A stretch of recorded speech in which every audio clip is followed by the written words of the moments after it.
차라리 소개를 안 받았다면 덜 부담됐을 것 같은데 오히려 소개가 더 부담이 되네요.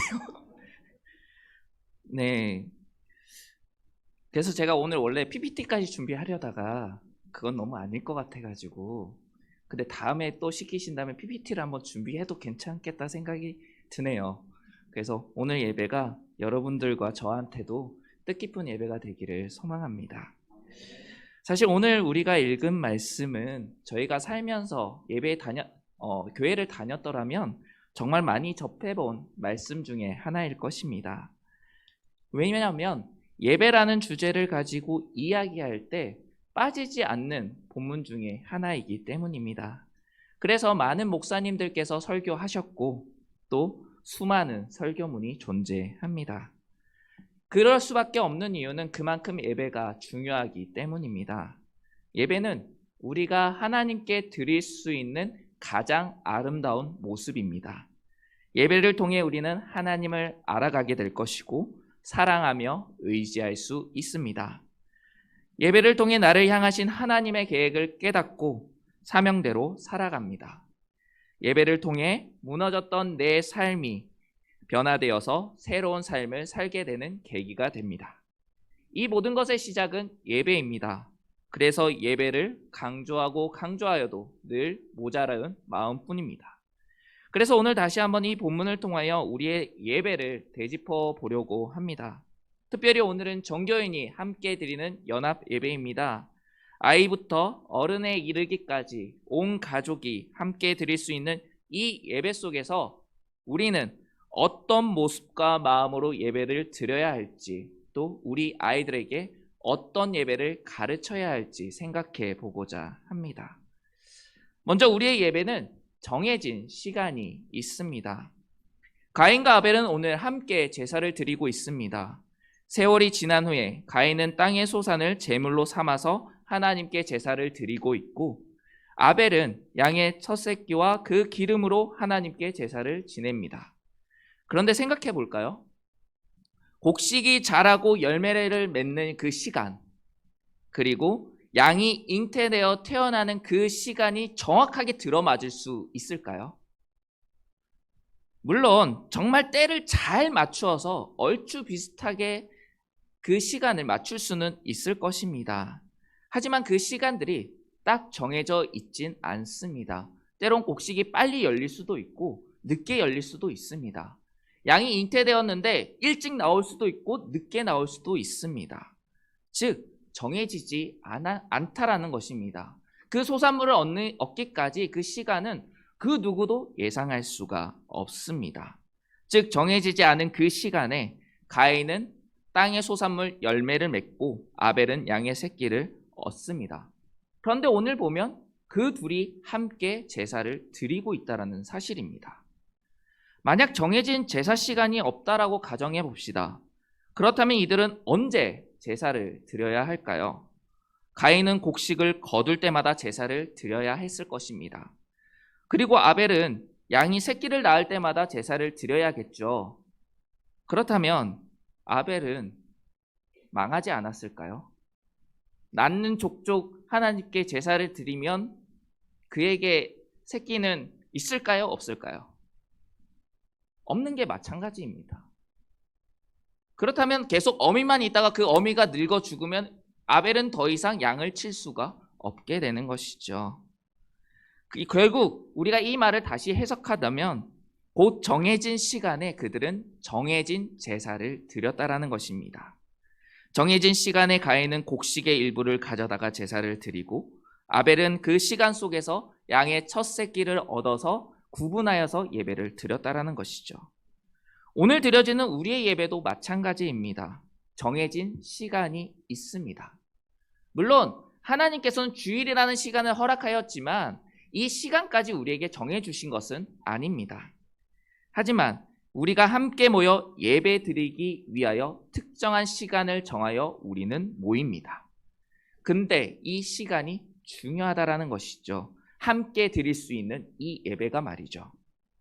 예배는 함께 드려질 때 기쁨이 배가 됩니다. 찬양의 목소리가 온 땅을 진동시킵니다. 주의 말씀을 함께 들을 때 일어나는 역사는 어마어마합니다.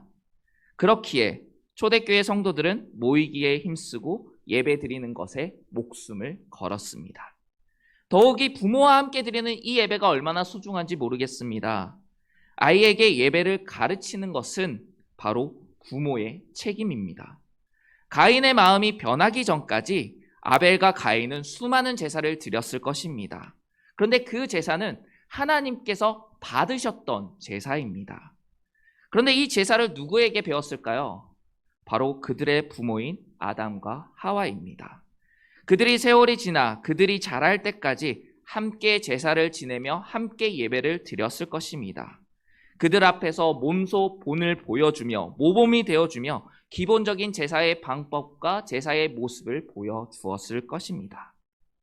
즉 아이들은 이런 부모의 신앙을 보며 성숙해집니다.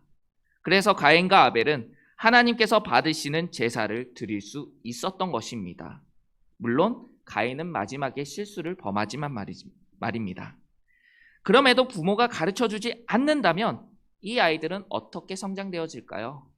그 예배가 바로 설 수 있을까요? 그래서 우리는 정해진 시간에 함께 드리는 것이 중요하다는 것입니다. 특히 우리 교회는 이제 매월 첫째 주 연합예배로 가족이 함께 드릴 수 있는 기회를 제공하고 있습니다. 이때를 기회로 삼아 아이들에게 예배를 한번 가르쳐 주십시오. 예배를 통해 먼저 모범이 되어 주십시오. 그렇다면 그 아이들은 그 부모의 모습을 보고 예배의 중요성을 깨닫게 되고 예배를 더욱더 잘 드리게 될 것입니다. 물론 처음에는 어려워요. 우리 아이들이 뛰어다닐 수도 있고요. 그 제자리에 가만히 앉아서 그 예배를 드린다는 것이 결코 쉬운 일은 아닐 겁니다.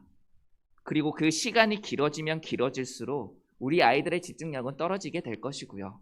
그래서 제 설교는 15분을 넘지 않습니다. 넘으면 안 되거든요. 우리 아이들이 견디지를 못해요.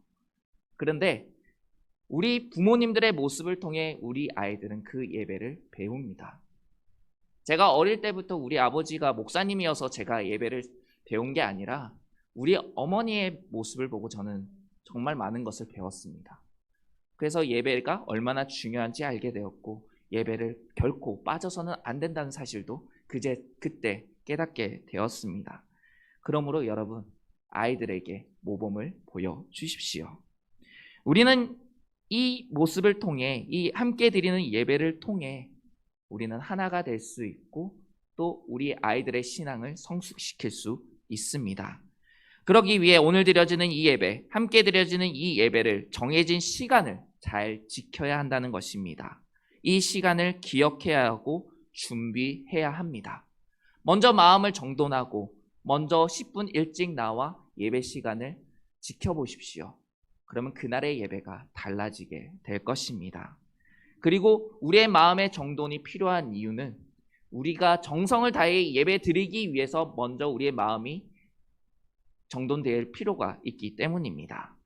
하지만 그 마음가짐이 제대로 되어 있지 않다면 정성을 다해 예배를 드린다는 것은 결코 쉬운 일이 아닙니다. 가인과 아벨의 시절의 제사를 한번 생각해 보겠습니다.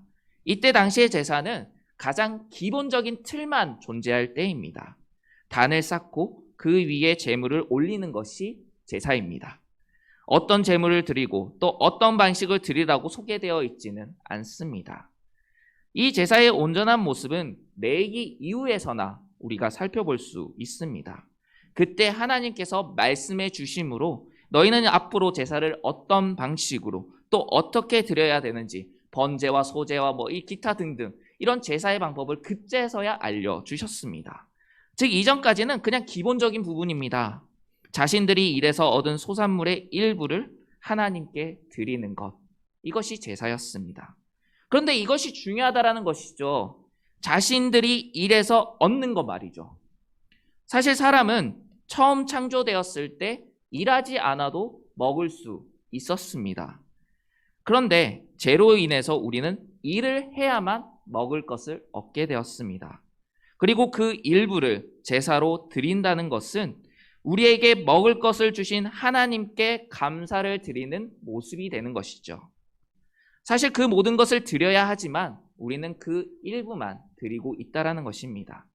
그렇기에 우리는 매번 정성을 다해 예배를 드려야만 하고요. 아벨의 제사를 살펴봅시다. 아벨은 양치기로서 양의 새끼를 제물로 준비합니다. 그런데 그 중에 가장 먼저 태어난 양의 첫 새끼를 준비합니다. 정해진 제사 방법이 없음에도 불구하고 아벨은 처음 난 것이 가장 좋다고 생각하며 가장 좋은 것을 하나님께 드리고자 합니다. 마음가짐이 달랐던 것이죠. 반면에 가인은 그저 땅의 소산을 준비하여 드립니다. 사실 이것이 나쁜 일은 아닙니다. 자신이 밤낮으로 일해서 얻은 소득물이니까요. 게다가 하나님께서는 고기를 좋아하시고 곡식은 싫어하신다? 이런 말도 안 되는 말은 없을 것입니다. 하지만 그 마음가짐을 보셨던 겁니다.